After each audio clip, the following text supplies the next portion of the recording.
Okay, we're going to start letting some people in. So, Christian, you can start letting some people in as when you see them. So, trying to get everything set up here. We have Alexander. Hey, hi, welcome everybody coming Okay, in. got it. Just, yep, letting a few people kind of make the way in, coming in. So, Christian, why don't you see if you can let those other people in? Do you see some people in the waiting room? Okay, perfect. Nice job. Okay. So getting some people coming in. Welcome, Veronica. All right. Go that one. So how's everybody doing? We're getting everybody coming into the group, giving it about another minute. We'll let everybody in. So I'm excited. We are actually gonna, it looks like I think we're gonna have a big crowd on for tonight. So make sure whoever has any questions, you guys bring some questions. Let me open my Facebook over there. Matt's gonna post. Michael, how you doing? So Christian, if you could, I know Matt's going to do it, but can you also post over in the Facebook group chat underneath that since we're live? So if people want to join us, come over to Zoom, and you're more than welcome to join us over on Zoom as well to ask any questions. Let me see if I have it. I may actually have it in my, I guess I don't. I thought I did. Let's see here. Oh. So let me see if I can just post it here, actually. Wait, bear with me. I can go to participating Pat, copy the link. So anybody over on Facebook, you guys are more than welcome to join. There's the link to join coming in. So, all right. So a little bit, I'm here in the Palm Desert. I'm from South Florida, but I'm traveling right now. That's why I love real estate. I was just in Phoenix looking at a project on Friday. Spent a couple of days here in Palm Springs. Very hot. It was 117 degrees. Today's a little bit cooler. And then I have an early flight tomorrow heading to Lake Tahoe. So I'm definitely looking forward to Lake Tahoe. So everybody, if you guys could post in the Facebook group, or if you're on Zoom, if you guys can just post where you guys are located, because oftentimes I come across quite a few deals at different locations. So I'm always looking to kind of network with people in different areas. So if you could in the chat, post where you guys are from, that'd be greatly appreciated. So we got Alex. What's going on? Thanks for coming in, Alex. I appreciate it. This is your first one coming in. So Hello. thanks. Alex is in Cincinnati. What's going on, Alex? How you doing, man? Good, how are you? I'm doing well, doing very well. So it's I guess you guys having a little bit of warm temperature up there in Ohio too, right? Yeah, it's been a sauna outside the last over the weekend. Uh, and I was in Phoenix. It was 117 degrees. I was like shocked, and I couldn't believe it. Like the sun comes up so early over there, and it's 5:15. I look outside of the hotel and I see the construction workers working at 5:15. I go get a coffee. It was at 5:40 in the morning, and I couldn't believe how busy it was. It was like, in Florida, our sun doesn't come up until about like 6:45 because we're further south than you guys. So you guys get it earlier. So thank you guys for coming. Everybody come in. So a little bit about myself. My name is Mark Monroe. I've been in the business 30 years. Actually, I'm celebrating 30 years this a month ago, not even a month ago. I started in May of 1995. I started out in the Baltimore, Washington, D.C. area. So got into it. I had 107 loan officers working for me at one time. We had quite a big and a lot of so we're doing a lot of business back then. We're doing a lot of subprime business, but what happened was I had a lot of investors that were my clients, and I just started surrounding myself with like-minded individuals. So anybody that's been in the business or just getting in the business, you've been into it for a year or two, you're starting to realize that you need to surround yourself with like-minded individuals to kind of lift yourself up to that level. So we have somebody from North Carolina. Where in North Carolina are you? I was just up in Lake Norman looking at some property up there about a month and a half ago. Beautiful. And you guys are getting a little toasty up there as well. So let me see what we have over on Facebook. Let's see if we have any people over there. So if you guys on Facebook, if you guys want to join us over in Facebook group, that's perfectly so. This is open for you guys to ask any questions that you want. So if you guys have any questions regarding any type of seller financing strategies, meaning when I say seller financing strategies, there's many different ones. You have what I call is seller carry, where the seller is carrying the mortgage when there's no other mortgage. You have what's called subject to. That's the big buzzword. That's what everybody's kind of knowing right now is subject to, because that's what everybody's talking about. Taking a property over subject to the existing mortgage. That's keeping the mortgage in the seller's name and transferring the deed over to you. You're controlling it that way. That's one option. There's other options, what we call land contracts, or also called agreement for deed, installment sale. That's another type of seller financing strategy. I love that strategy if some people are not in financial stress. If they're in financial stress, typically subject to, but I love that strategy, especially when we're going head to head against people that all they know is subject to, because that's all they learn. I'd be like, hey, Mr. Seller, why would you transfer the deed out of your name over your name? Why would you do something like that? So we get a lot of those type of deals from people that are only pitching subject to, because we have, the way I look at it is all these different strategies is like a tool belt. Depending on what the seller's needs are, that will determine the tool, and the tool is a strategy. Then you also have what's called a sandwich lease option. I love that strategy. Sandwich lease option is another way of like going under contract with a seller as a rent to own, aka rent to own, versus, it's a lease agreement allowing you to sublet it and put in your tenant buyer into the property. I love that one. I have a video I share with quite a few people where I locked it up for $100.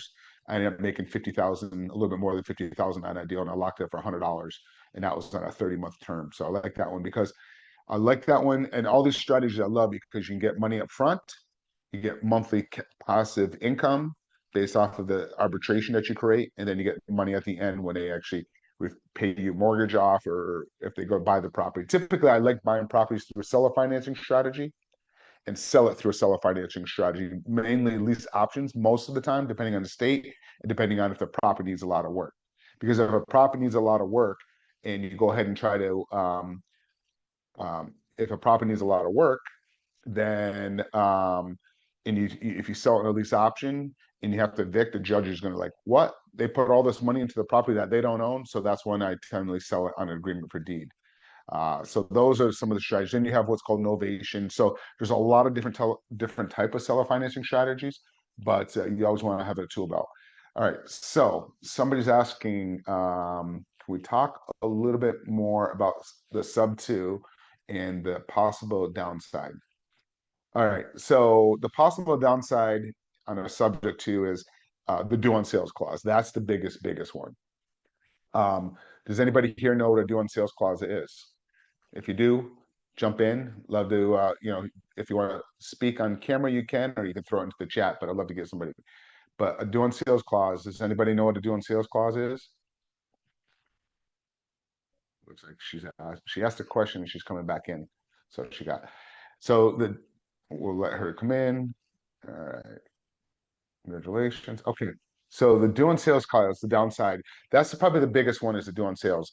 So what that means is if the mortgage is in the seller's name, what the lender gave to that borrower, it's the seller's name or the homeowner's name or the borrower's name. That's what we really call it, the borrower's name. If you're transferring the deed off of the borrower that the lender gave into a different person or different entity, the lender can call the loan due. So back in the 80s, they put that in place. So if they transfer the property, they can call the loan due. There you go, mortgage due. There's somebody's actually posting that. So that is one of the disadvantages. The other disadvantage is, and this is where a lot of investors go sideways, they don't think about it, or wholesalers, is you need to make sure that that seller's mortgage is always being paid. You're going in there, talking to the seller, building a relationship with that seller, saying, and you're telling that seller that you're going to be responsible making sure that mortgage is being paid. You need to make sure that mortgage is being paid. So typically what I like to do is, if I'm buying it through a subject to, I typically sell it to a rent to own buyer, because I like to use my buyer's money to buy my properties. That's my model. Like, I get into my properties with no money down. May on the front end, I may lock it up or something, but I try to negotiate a really low down payment with my seller, and then I go out there and I try to find my buyer, and I use my buyer's capital. So let's say, for example, one I just did, I mentioned a minute ago, I locked up for $100, went out and gave me some period time to go out and find my end buyer, and I used my end buyer's capital to buy that property, and I stayed in the middle, create an arbitrage. So that's the disadvantages of that. And then also, when you do set it up, the key where a lot of people screw up on is the insurance. A lot of times they're taking insurance out of the seller's name and they're putting it into their name, and the lender gets that notice, and that's what they pick up on. That's how it used to be over the years. So the subject to strategy has been around for 30, 40 years. It's always been there, but it was always designed for us investors to buy the property and stay in the middle. So if anything ever happens with our tenant buyer or a buyer that we put into a property for wrap it, if they default and they stop paying, us as investors would step up to the plate and would make the payments. Um, it's happened to me, but you typically end up coming out ahead because let's say they've been in that property for 3, 5, 7 years, they've been paying that down. You go ahead and work something out and remove them, you get to turn around and resell that property again, and then that property's gone up in value. If you're buying it that way, some people want to buy it and hold it as a rental, which is great, but you always should at least have 3 to 6 months reserves put away if you're doing a subject to. So if anything happens, you have that money there to be able to make the payment. So typically, I love subject twos. I typically don't pitch them, like I was saying, if they're in that financial distress. Hey, Mr. Seller, keep the mortgage in your name and transfer deed. They're gonna look at you like you're crazy. So your buyer pool, I mean your seller's pool, your deal shrinks. So that's why I love other alternative strategies, like the agreement for deed, land contract, installment sale, sandwich lease option. So I mean, our people in my program, my people, we've gotten many times head to head with people that only pitch subject to, and we always outdo the deal every time. We had one not too long ago where um, this one of my people in my group has never done a deal, and he actually locked up the deal and outdid the subject to person, and that person had a couple years experience, and we got the deal because how we went into it and how we presented it. So hopefully that worked. So any more questions? Let me jump over to Facebook group. But did that answer your question? The downsides, the risk, and subject twos. I love subject twos. I highly recommend them. But you just need to make sure you know what you're doing. If you've never done one and you're new to real estate in general, and you've never done any type of like a fix and flip or rent to own or even purchase your own property, you need to make sure you kind of know what you're doing. Um, so all these different strategies I'm talking about, I took several years of going through the different process of learning these different seller financing strategies. So hopefully that answers that question. So let's see. Did that answer your question, Deanna? Hopefully that did. If you have any more questions, you can definitely jump in here and ask. Okay. What else do we have? Go right ahead, ask another question. This is what I'm here. I'm here until 8:30 Eastern Standard for you guys. So just bring any type of questions. I'll be more than answer any questions. I've done a little bit about me. I've done over $500 million of real estate transactions. I've done well over 3,000 homes, residential, commercial, best-selling author. I've been through it. I've been had some deals go sideways, so I understand all that process. So you always, if you're getting into real estate and you're going to be paying somebody a mentor and all that type of stuff, find out how many times they've actually had a deal go bad, because that's where you really learn from their experience. Okay. Hey, Mark, I All sent right. over a question. I asked what criteria to use to Sure. identify someone who would agree to a zero down or seller finance deal, and what signals or pain points do you look for? Repeat that. You kind of cut out on me. Can you repeat that question one more time? I put it in the chat. If you can see it in the chat as No, well. no, you can go ahead. Now, I said, what criteria do you use to identify a seller that would agree to a zero down or seller finance deal, and what signals or pain points do you look for? Great, great, great question. And that's the number one thing to be able to do seller financing deals. What your questionnaire is, this is the number one reason, because once you understand the different strategies and how to structure them in the math on them, it's consistent. But the key to identify sellers that will be open to these is it's all about building rapport. It's all comes down to it. So I always tell people, when you're doing seller financing strategies, you have to think of it. It's a marriage. You're in a contract, you're in a commitment with these people, whatever the term is, 3, 5, 7, 10, 30 years, whatever it is. So you have to treat it like that first time when you met your significant other that you've been dating. Think of about it. It's the exact same way. That's how you want to approach it. 80% of my phone calls, building rapport. I want to get to know them, first of all, to make sure they're not a crazy seller, because I've had those. You know, I set the payment up on the first, for your payment, and they're calling me up on the 18th. Wait, we still got another week and a half to go. And then they're interviewing you to make sure you're going to do what you're saying. So it's all about building a relationship and rapport with the seller. I can't stress that enough. And I'll give you an example here in a moment. But one of the other things I love to ask the question, like, hey, can you tell me a little bit about the property? Visualize, like, if I'm walking through the front door, what am I looking at? Am I walking into a living room? Am I walking into the kitchen? What am I looking at? Just start asking questions, build rapport. I love asking the questions like, hey, how's the neighborhood? Are you friends with neighbors? Because that tells you then they're a little bit more of a heart person if they start talking about the neighbors and the parties and stuff like that. Then I also want to just start, finding something like, are they into sports? Are they into fishing? What are they like that you can build a rapport on and start talking about that?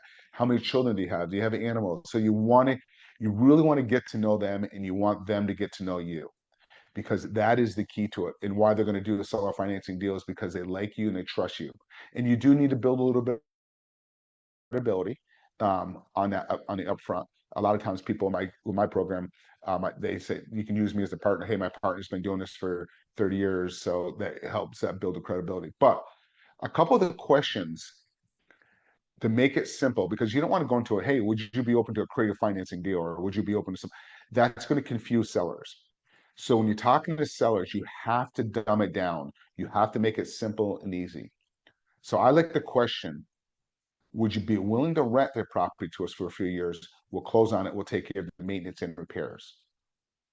The reason why I like that question, if they say yes, then I know they're going to be open to some type of creative financing terms. That's the number one thing. I like that question, because would you be willing to rent the property to us for a few years and we close on it, we'll take care of the maintenance repairs? Because they understand that. But if you start going into and pitching something creative and stuff, their heads are going to spin. Okay. And then another great question is, well, it sounds like a beautiful property. Why would you want to sell? I usually ask that question before I ask the rent question. When I'm asking the description of the property, they're Mhm. describing the property and they're like, wow, it sounds like a beautiful property. Why would you want to sell? That's where the motivation is going to come out. Transfer jobs, downsize, lost a spouse. So when you find that, you hear that motivation type of thing, then there's some pain there. And then you So kind of go, would you be willing to rent? And then another one, my last one, I love asking, if you can't sell the property, what are you going to do? And I shut up. If you can't sell the property, what are you going to do? I guess I'm going to rent it. Ding, ding, ding. Well, reach out to me. You don't have to pay a property manager on that. So that's kind of, and then the other way is, I built up how I get a lot of my deals. First of all, for sale by owner and Zillow is great. Facebook Marketplace for sale by owner. I like going direct to the sellers, because that's where you get the deep discounts. You can find out the issue and kind of really dig down into it. Um, that's kind of where I like going to.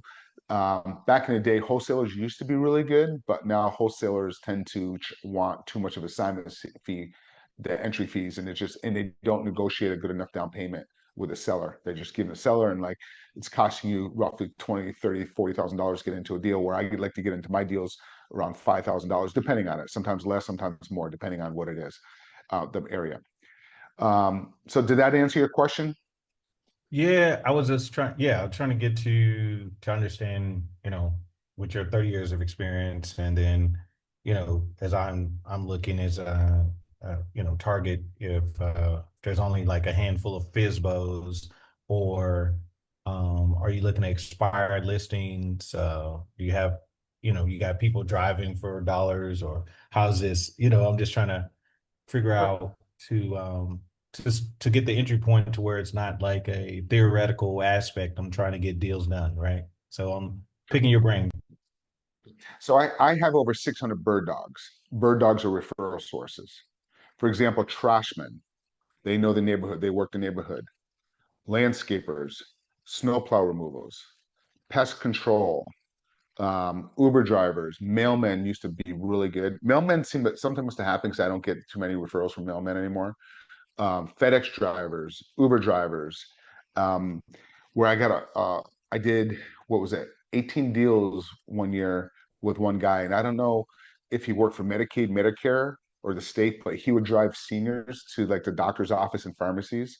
So that guy made like $38,000 in referrals that year. So I have a whole big, where I get my home run deals.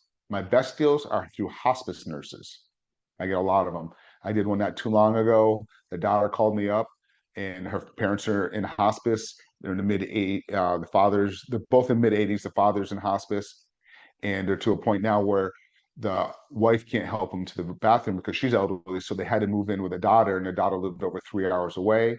They've owned this home for 30 years, and it was just too much for them to get the property to put onto the market. So they called me up, and I said, "Hey, here's a cash offer. Here's a seller financing offer."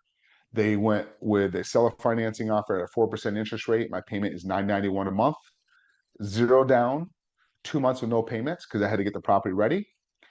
Brought an auction company in, auctioned all the belongings off. I added $79,000 to the purchase price, sold it to my end buyer. His rate is like 7.75, I believe, right around there.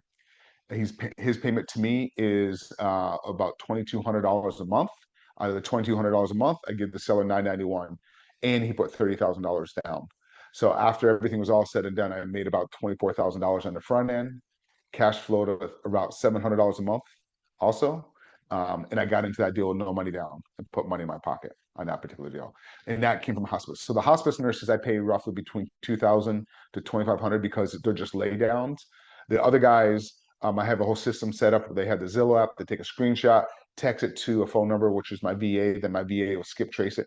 Those guys I'll pay about $500 to $750 for every closed loan. And I have it set up where they can log into their CRM at any time and see the status of their own leads, so they know that I'm not ripping them off. They know exactly. And once you start doing a few deals like that, then they start telling other people, and then it starts snowballing from there. So that's where I get a lot of my deals, is just through bird dogs, people referring me. And that's one of the reasons why I never got licensed, because as a licensed realtor, you can't pay referral fees. But I hold all my deals. I'm buying deals. That's the main thing on that one. Is that a little bit better on that? Yeah, Okay. yeah. Yep. Just build out a system. Constantly keep networking. Keep building it and building it. And then even I also work with realtors. I love working with rental realtors. I like the ones where, hey, can you find a property where that it would be willing to rent to own, if you will. And if they are, a lot of times people are trying to sell the property and they switch it over to rentals, but they'd rather sell it. So I like those. I do really well because also those guys only used to getting paid 1 month's rental commission. So, and I usually use those for my boots on the ground too. Like if I have a property locked up, I usually find a realtor like that to be my boots on the ground, and I have no problem paying a one month's commission on that one. Okay. What is this? I don't know what that is. I'm terrible at this. Somebody's just doing some spam. All right. Somebody else. What about escrow changes? Whenever it happens, you need to talk to the um, lender, but you aren't the borrower. So typically, on that, I get what's called a limited power of attorney, so I can speak to the lender. But also, a lot of times, I like to be on a phone call with the borrower the first time, and they can take that information and make me speak on their behalf. Like, hey, you know what? Mark's going to be speaking on my behalf. He's the property manager. He's going to be handling everything for us. So to make sure anything. So that's kind of where I come into that one. All right. All right. So that's usually what the escrows, because you will at times need to speak to a lender, so you need what's called a limited power of attorney. Just be careful, because sometimes the other thing is, make sure if you're doing a limited power of attorney that you have an expiration date, because oftentimes, let's say for example, you hold this property and it's like 3 or 4 years into it, some lenders may not accept it because they say that, oh, you need to have an expiration date. So have an expiration date like 10, 15, 20 years out. Okay. Right.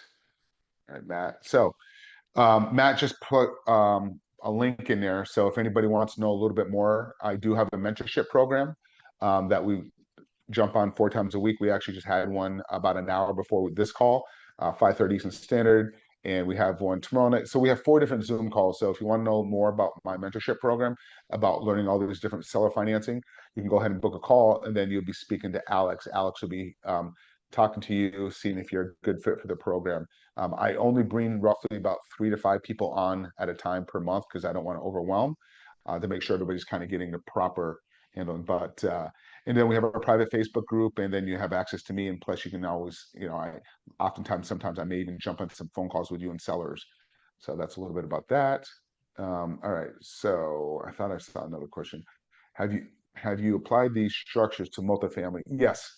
Yes, you can use these on seller financing strategies. I've done many multifamily, I've done land development, purchased businesses through all these strategies. But typically I like to teach people more in the residential because it's easier. And then once you understand these strategies, then you can typically use it in anything like multifamily. I bought 13 units with zero down, closed on August 30th, and 2 days later, collect a little bit more than $10,000 of rent payments. So I got paid to take that property. Yes, I had some closing costs, about $4,400, but I got that money back. That deal came from a hospice nurse. So on that particular one, what happened was the father was a landlord. He owned a bunch of properties throughout the town. He passed away. Then the daughter, the younger daughter, she was 28 at the time. She took it over and she was managing some of these properties. And about 5 years after she took it over, she got into a motorcycle accident. And so she didn't make it. At the time, she was in a coma, but she didn't make it. And the mother was overwhelmed because the tenants didn't know how to deal with this. There were so many issues. So the other daughter actually was an attorney, and they started talking to the hospice nurse, and then the daughter called me up, and she was an attorney, so she knew exactly the process on that. I'm actually selling those properties right now, so if anybody's looking to buy some, because I did a 5-year balloon on that, and the balloon's coming due next year, so I'm in the process of selling those. I may refinance it and hold those, but I started right when I closed on it, I was cash flowing about $4,500 a month, but now we're stabilized with cash flowing roughly about $6,700 a month on those properties. So and that one, and I gave the hospice nurse $2,000 for the referral on that particular one. So that was a nice one. So I love the hospice ones are great because it typically zero down deals, because they're moving into children. Where you run into problems is if they have to go into a home because they need the home, they need that capital to be able to pay for living in those homes, and those homes aren't cheap. Your market rent won't cover it. Usually they're like $5,000 to $8,000, depending on the level of care that the homeowner needs. So hopefully that helped. Do I have any questions over on Facebook? I can't tell. Let me hit refresh. Anybody questions over here on Facebook? All right. Anybody else have any questions? Let's keep pumping away. All right. So let's talk about one of the things like people do wholesaling. One of the things why people don't understand, like you're doing wholesaling is subject to or creative seller financing, where a lot of times, oh, I'm doing it because I need capital. If you truly understand how to structure the deals the right way, you could get into these deals and stay in it and still make the same amount of money up front. I had this Angela in my program. She had a deal that she picked up in Texas as a subject to, but it needed $35,000 worth of work. The problem is she didn't have that money because she had a fix and flip going on, and that's where her money was all tied up in that capital. So she was going to do a wholesale slash assignment. And I asked her, what did she was going to ask $15,000 for the assignment fee. I'm like, realistically, what are you going to make on that? She goes, I'll probably make between $8,000 to $10,000 after negotiating. So we went through the whole analysis and underwriting that deal. For her staying in that deal and holding that deal for 5 years, she was making $171,000 instead of only just trying to get like $8,000 to $10,000. So we went through the whole entire process because it needed roughly about $35,000 worth of work. What we did is we sell that as a handyman special. Okay, somebody that's handy, they can fix up the property. So you advertise it like, hey, if you're handy, you can get into it for about $15,000. Otherwise, I'm going to put money into this property. I'm going to be looking for about $60,000 to $70,000 down. But if you're handy and you can do this, if you can do this a lot cheaper yourself, you can get into it a lot cheaper. So as long as you can do it, take care of the maintenance repair. Um, so she ended up getting $12,000 down on the front end. She got a little bit more down, but after the closing cost, she ended up making $12,000 on the front end. Cash flowing $775 a month, and then she was getting another payout in the back end, roughly about 90 something thousand dollars in the back end. So it was all said and done, she was making $171,000 in that deal. So that's just like telling you like how you should stay into those deals. All right, Lynn's got a question. I'm considering doing a wrap on some land. I'm planning on subdividing it and handling something. Hold on, something can't see that. All right, so from what I understand, all right, and do you disclose this to? Right. And yeah, so if you're doing, I love that strategy, by the way, buying land and then subdividing it and selling it off. I've done those before. Yeah, typically, have you handled this before? And do you disclose the existing loan to your buyer? Now, are you going to be selling them off in different pieces, on it, or are you going to be, because if you're doing that, um, you need to, it's a little tricky because the lien that you're buying on seller financing from the existing seller or subject to is tied to one deed to that one parcel. So you need to make sure that you can kind of break it off in different parcels like they release it, the seller, if you're doing it that way. But I always disclose to the buyer that it's a subject to no matter what, because if anything happens, the loan gets called due. You want to disclose it so you're protected, because otherwise you could get yourself in a sling. Like, hey, they didn't tell me about this. Um, I always record the calls or have a title company do the closing, and they're disclosing. I have disclosure documents, and I tell them that's the reason why is that I can get this deal into you. Otherwise, you can go to the bank if you want. Go to the bank and you can buy it. But this is the exact reason why we structured this way, keeping the existing loan in place. I'm very transparent. I'm always upfront with everybody. I'm upfront with the seller. I'm upfront with the buyer and tell them this is what I do. I've been doing this for years. I help the seller out in their situation and I help the buyer out. And typically on the land stuff, especially if you're subdividing it, I'm willing to even pay them a little bit more on it because they're flexible. Yes, I'm selling it off in different parcels. Yeah, so you need to make sure you have a good attorney and a title company that's helping with that, because remember you have one big parcel and it's got one parcel number. So when you start doing all these new parcel numbers, that lien is going to be tied to all those parcel numbers. So you could have a challenge. So make sure that your title company or your attorney that's helping you with that, that you can sell those off in different parcel numbers. Um, the lien that you're doing, is it a mortgage or is it straight seller financing? It's a little easier straight seller financing because they can sign off on that. If it's an existing lien, sometimes it could be a little bit of a challenge. So, oh, then that's easier to do that. I did a deal one time with a seller in North Carolina. This was like actually 7 years ago now. The seller wanted $1.5 million for this piece of property. And I don't remember how many acres, but he wanted 1.5 for the property. Instead, he made 3.1 million. What we did is I brought a builder slash developer in, and we got into a deal with no money down. We used Atlanta's leverage. We used Atlanta's leverage, so we took the money out for the entitlement, and we would build 5 homes at a time. So every time a lot was sold, the seller got a little bit of money. He made 3.1 million instead of 1.5 on that property. We built 49 homes in there. So we got into it with zero down. The builder got into it. We used the land as the leverage. We took a small loan out against the land for the entitlement, getting everything done, and then we would build 5 homes at a time. And then once we sold those homes, then we used the other capital. And every time a lot was sold, the seller got some money out. So it was more of a JV agreement type of with the seller, but it was creative. But we had all control over it, and he was just kind of like the JV finance partner using the land as. Think of this. Think of you, instead of going out there raising capital, you're using the seller's equity as your capital through the process. So no matter what, on residential, commercial, whatever it may be. So that's kind of why I really love doing seller financing strategies on these things. So I like that idea. It's very popular in Texas and even Arizona, California. A lot of times you could also sub do those parcels off. What kind of land is it? Is it more camping or is it for homes? I'm just curious.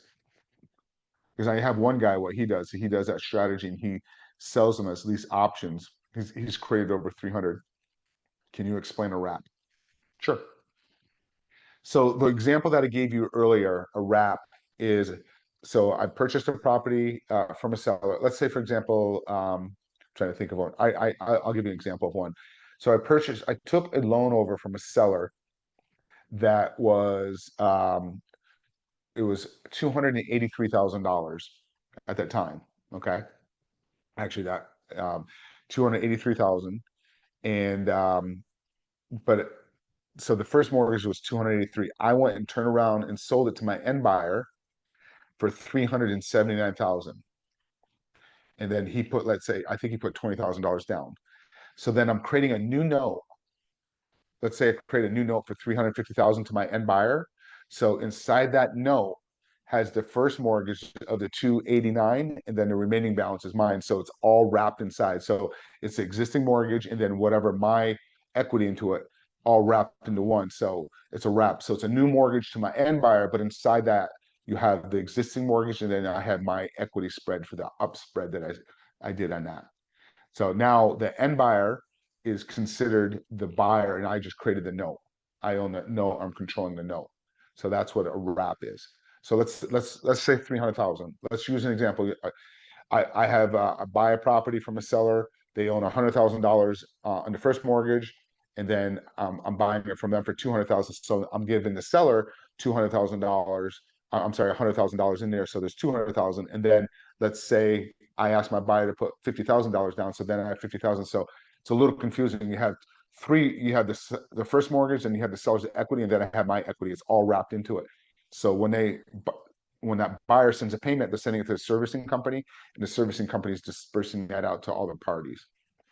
And that's another whole world. Once you understand wraps and notes, you start learning more about the note world, because you can take that note and sell that note off or even partial. So that opens up another whole game for you. But learn the basics first, how to buy properties through these type of creative financing, and then once you start creating these notes, making money off of them, you can sell them, like sell them different off, because that's what I love. I love the passive income. So typically I like to sell it in a lease option and then eventually have them own their property and do a seller financing note or something. That was one of the reasons why I came to Phoenix, to look at these properties that we're looking at, because we're looking at selling a bunch of mobile homes on seller financing, taking notes and selling the notes off into the secondary market. Um, if you're wrapping it, you do not own the title. You're wrapping it to your end buyer. You're wrapping it as a note. That's why typically I sell it in a lease option or a agreement for deed where I hold the title, because I like the depreciation. But then there's times where I want to create notes too, because I don't want to worry about the leaky toilets. I just want the paper. Think about it. If you have a car, if you get a flat tire, your battery dies, do they care? You still got to keep making that payment. Okay. All right. So what is the question here?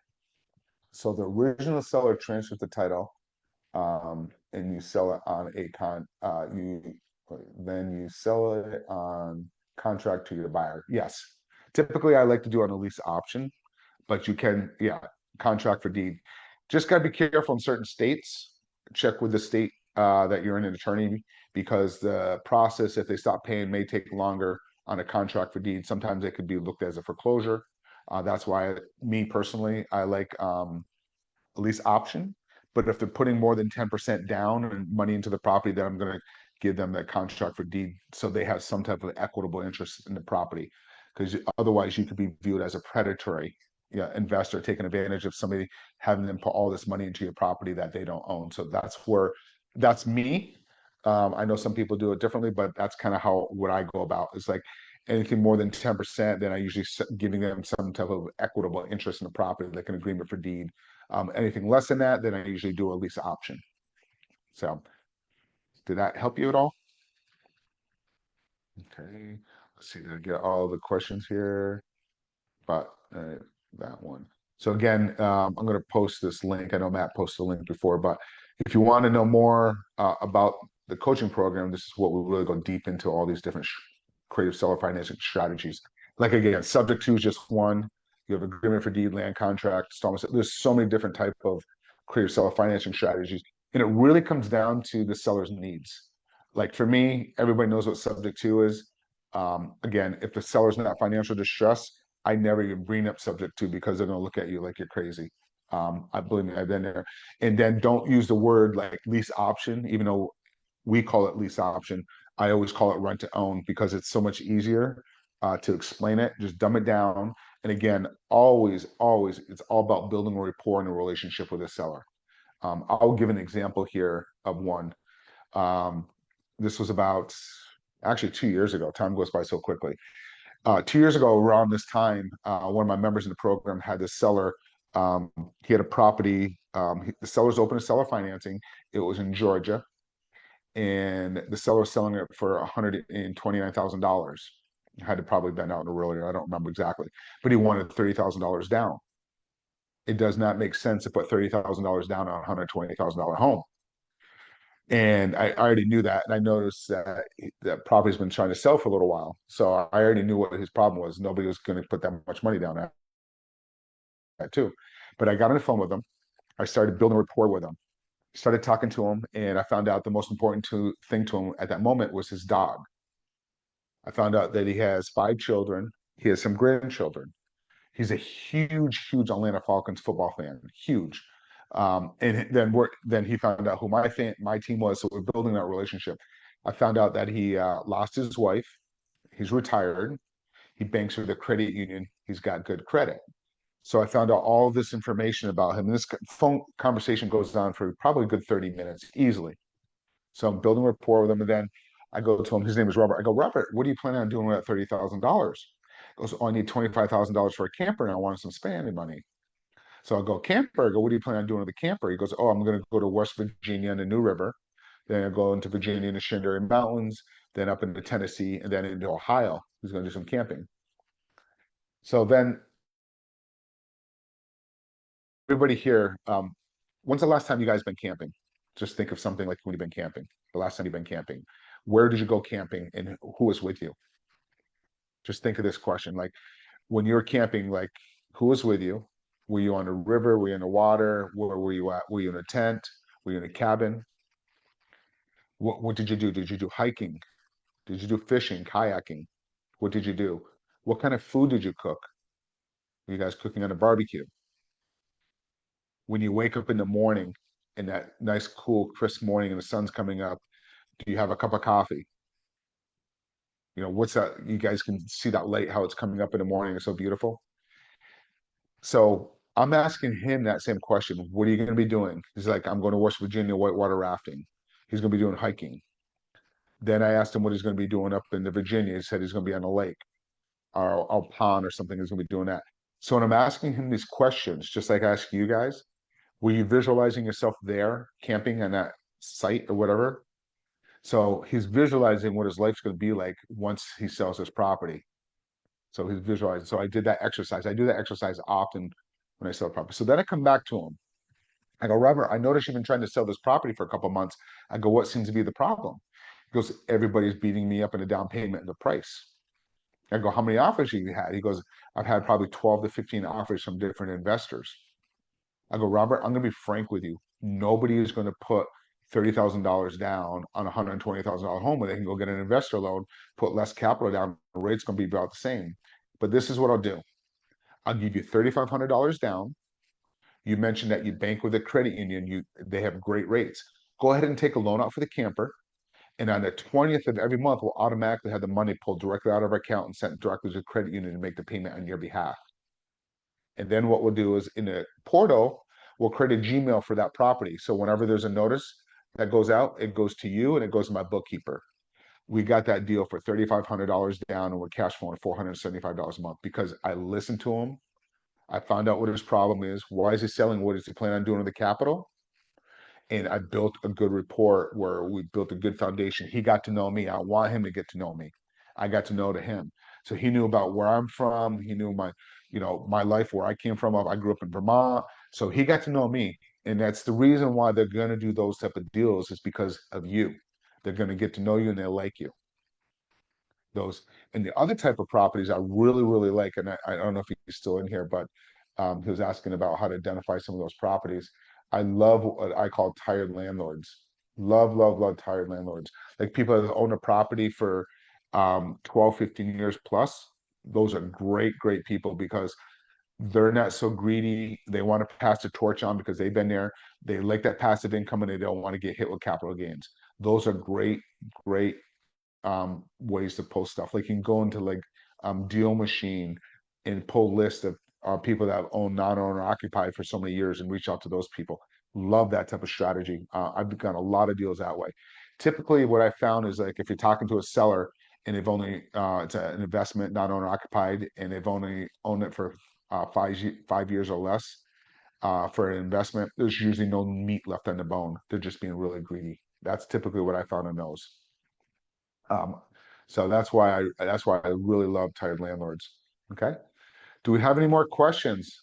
I know there's some more questions in here. Let me jump over to Facebook, see if there's any question. It's kind of weird without Matt being in here. Usually Matt's in here. I can't. Here's that refresh button. Here we go. Whoops. Any questions? So anybody in Facebook listening, you can definitely jump in, ask questions. All right. Let's see here. Oh, here's a question. Thought I had another question here. I'm sure somebody's got some questions. Let's see. Who here's done a subject to deal?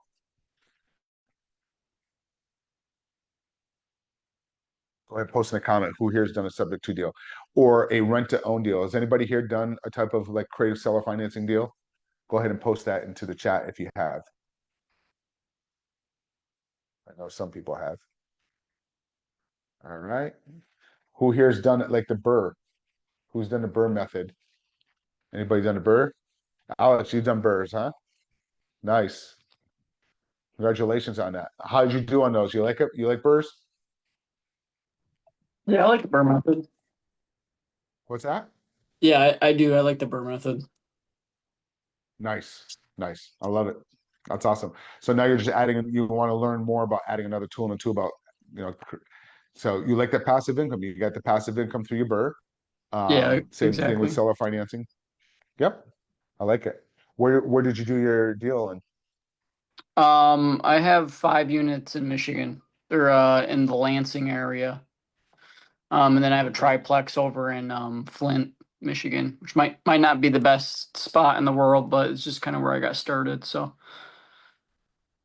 But you're cash flowing well in those over there, right? on the triplex, yeah. I'm usually in about the 100, and I really try to have higher rents just because they're freshly remodeled, so I tend to be around like 120th percentile in rents. Um, Okay. so yeah, I cash flow probably anywhere, and the lease was probably 6 all the way up to probably about 12 to 15 a month on them individually. Listen, congratulations. I like it. Nice job. Do you have any, are you learning some stuff tonight on all these different creative seller stuff? Yeah, I didn't realize there were so many different types of seller financing, and just kind of like listening, soaking it in, and yeah, I've actually learned a lot. Yeah. There is so many different type of seller financing strategies. You just got to understand the different ones and which one, again, it really comes down to the seller, which one is the best one, like if they're just trying to sell the property and they had to move. I love those. I love going on Zillow and looking for properties like somebody was saying about expired listings where they can't, those are great ones as well. Oftentimes I'll even reach out to the realtor like 2 weeks before because they're going to lose that listing. So because sometimes realtors don't want to pitch like a creative seller financing strategy, because people are doing wholesaling and they're not closing on it. Where we're closing on our deals. So we'll go ahead and present an offer on some of these expired listings. We'll go into it, say, hey, would they be willing to rent to own type of thing? And then once they respond, yes, they're open to it, then we start analyzing and figuring out why they're selling, what they plan on doing. Because if they have to sell and they're not financial stressed, then I like to go into an agreement for deed type of situation. I typically don't do the lease options, but I have because I want to get the depreciation. I want the tax advantages. That's the only reason why I tend to go down that route. But will this be recorded? Yes, you can. So in the group, in the seller financing homes group, under featured on the top when you log in, there's a feature tab up there. There's Zoom calls every Monday. That's where we put these Zoom calls. Now they'll be there for 30 days. After 30 days, Facebook automatically posts them down. So keep that in mind. So every Monday we do these calls. You're more than welcome to jump back in. But yeah, definitely go back and watch this so you can learn a lot from it. So I like it. Lynn, where are you doing these land deals? Um, Texas area, one of like something like that. Those are good areas. Also, whenever you guys are selling a property, something I want to point out, if you're selling a property to a homestead buyer on a creative, now rent to own doesn't apply to this, but if you're selling it to a homestead buyer, like an agreement for deed of land contract or a wrap, you need to make sure that you're using a licensed RMLO. a mortgage loan originator to make sure you're using that for your compliance, because there's a lot of compliance to make sure that you're not viewed as a predator. You need to make sure that your buyer can afford that property.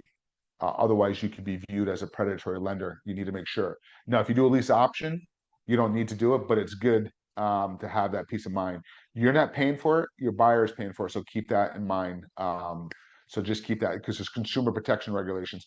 That's why you see a lot of times people doing subject to a seller financing, they're selling it to another investor, because if you're selling the property to another investor, then you're exempt because they should know. But if it's a homestead buyer and they're living into it, you need to make sure they can qualify. Um, so that's one of the things you need to make sure that a lot of people don't know that. And but you have what the Dodd-Frank Act, you have the SAFE Act, you have the RESPA Act, and then states have their own type of regulations. They just want to make sure that the people you're putting in there can actually afford the property. Years ago, there used to be actually it took place in Florida. These guys were predatory. They would take people's large down payments, 30 to 60, $80,000, knowing they couldn't make the payments, and then turn around and take that property back, 90 days later, and then turn around and redoing it again. Those guys actually went to jail, and they deserve to.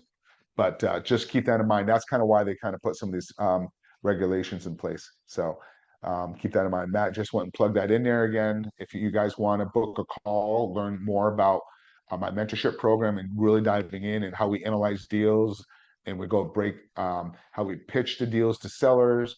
So in our program, what we tell people is how to have the conversations with sellers, how to present the deal to sellers. Like oftentimes I love using an amortization schedule, providing it to the seller, showing them how much more money they're going to make becoming the bank. I had one where a seller was open to doing, it was in North Carolina, they were trying to sell the property, they couldn't sell it. So they're open to doing like a 3-year, they wanted a 3-year balloon. I didn't feel comfortable doing a 3-year balloon because I'm paying top dollar. If I'm paying top dollar for a property of what the value is, I'm okay paying it as long as I'm willing to get terms. If they're not going to give me terms, then I want a discount to that property. But in this case, they wanted 3 years on it, and I wasn't going to buy it because there wasn't going to be enough equity. So I did an amortization schedule, sent over my offer, and went to the amortization schedule, pulled it up. I said, hey, pull up that PDF document, the amortization schedule.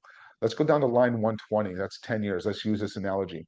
How much money would you have collected in payments? They said the dollar amount. I think it was like $89,000. And then over to the right, what is that balance that I have to pay it off? They said whatever that number was. I said, how much are you selling their home for? They're making an extra $179,000 over 10 years becoming a bank because they saw that. Like, absolutely, I'll do 10 years because they can diversify. So they're making more money. That's how Warren Buffett made a lot of his money, lending money out. So you show them on an amortization schedule how much more money they'll make. Um, it's one of the easiest ways to kind of get seller financing when you do that. Cool. But that's some of the stuff we go over, like how to present that, look at it, we talk about how I present deals to sellers, and then to buyers too, how to find buyers, where to find buyers. So sellers is the big thing. Sellers are really easy to find in this market right now. These creative seller financing is so easy with this market because the sellers can't sell their properties. There's more properties on the market than buyers. Um, those are the best ones. So you got to find out the pain, why they're selling and what they're planning on doing with the capital. Those are the two main things, why they're selling and planning on. So, we got about 5 minutes left. So if anybody has more questions, pull it up. Let me jump over to Facebook, see if we have any more questions over there. Hit refresh. Let's see here. Facebook's not refreshing for me, figure. So let me jump back over to Mark, Zoom. Any more questions? Yep. have you ever had Go ahead. a buyer go sour during the deal, and like why did they do that, and what did you do to rectify that situation? Sure. Yeah, a deal went bad. So what happened was I did a deal that went bad. I purchased on a subject to, and then I sold it in a lease option, a 5-year term, sold it to this family with children, and they put what happened was they were going to put roughly $25,000 down, but the property needed cleaning and everything, and they're like, oh, you know what? Do you mind if we do the cleaning and we do the work? and we put $15,000 down. So they went and put $15,000 down, and they stopped paying after they were in there for about a year. They stopped paying. So I could have gave them $10,000 to leave, but my attorney was like, "Oh no, we can get them out. No, we can get them out, no problem. You know, cost you probably like $3,500, something like that." So what happened was it was in Massachusetts in Mass. Whenever you go to an eviction, they automatically get what's called legal aid. The state gives them an attorney. So California is like that, New York, Illinois, Mass, maybe Maryland. So they automatically get an attorney assigned to them. Well, the attorney kicked my attorney's ass straight out. My attorney just so they go into court because we usually when you do a lease option, you have a lease agreement. When you're selling it as a lease, you have a lease agreement, then you have a purchase and sales contract. Well, typically why we do that, a lease agreement, is because when we go into evict, we just want to go in and evict them like a regular typical lease. Okay. So my attorney goes, they're going in there, they're trying to do the eviction. So the legal attorney said, Your Honor, since they're using the lease agreement to try to evict, can we throw out the purchase and sales contract? And my attorney's like, yes, yeah, let's just throw it out. We're just doing the eviction. Then the judge agreed. They threw out the purchase and sales part of the contract. Then at that point, then it becomes landlord tenant law. All of a sudden, they came up with $26,000 of receipts of repairs that they supposedly done on the property. But on the purchase, if you had the purchase and sales contract, it stated that they were responsible for all the maintenance and repairs. That part got thrown out. So I had to reimburse them the $26,000. And then what happened was it was in November, and they're like, Your Honor, do you mind if they have children? Do you mind if they stay here through the holidays? And the judge says, you know what? It's wintertime, they can stay there until April 1st. So they got to stay there for 10 months. I had to reimburse them. So when it was all said and done, it cost me $47,000. And then I found out that when I did my background check, nothing came up on the background check. They were evicted 5 other times because there's a law in Mass that they're protected if you evict, you can't report them for eviction to protect the tenants. So that was a deal that went bad. But I got the property, fixed it up, and I turned around and we sold it.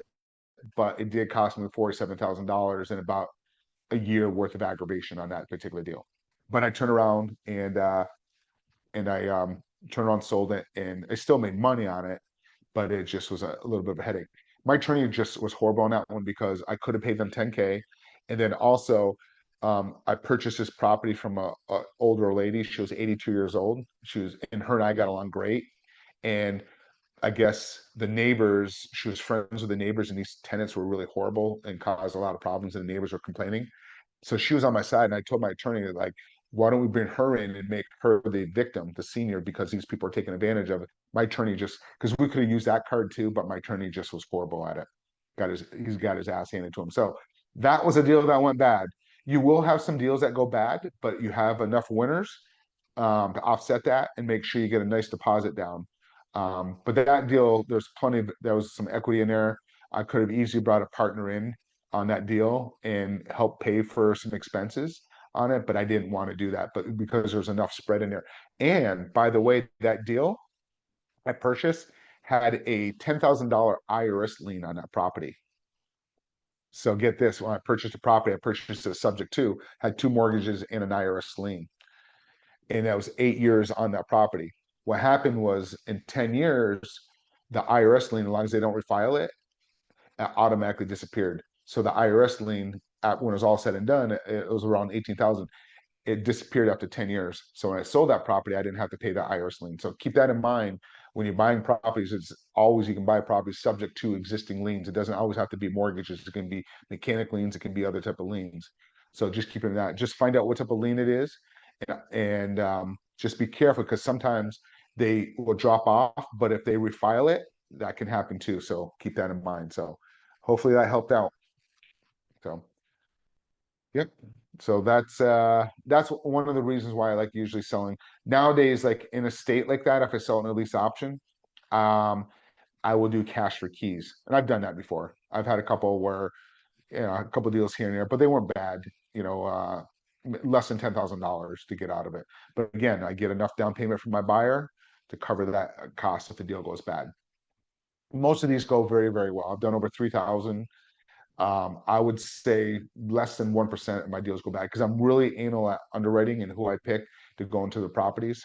And so that's really what it comes down to. Most of them are good people. Most of them will take care. I've had one, I sold a lease option. They spent $7,500 and built a whole new deck on the back of their house. Those are the type of people that will really, those are the type of people that you get for these properties. This one was just a bad one. And the other thing, when you're selling it on a lease option to a buyer, if it's an older home and it hasn't been updated, I always, like, always get a home warranty. It costs you about $500-$600. Always doing a home warranty because if something goes bad in the first like 6 months, you're taking pretty much most of the deposit, so they're not going to have any money, and that's where deals tend to go bad. What is the best deal you've done? I've done so many of them. I would say that land development deal was a good one where we got in with no money down and we built 49 homes in there. I've done another one where I bought a property in subject to, sold it in a lease option. It was a 5-year contract. The buyer, my tenant buyer, said they were moving, they couldn't afford it. And so at the time I sold it to them, I sold it to them, I think for $350,000. And they put $25,000 down.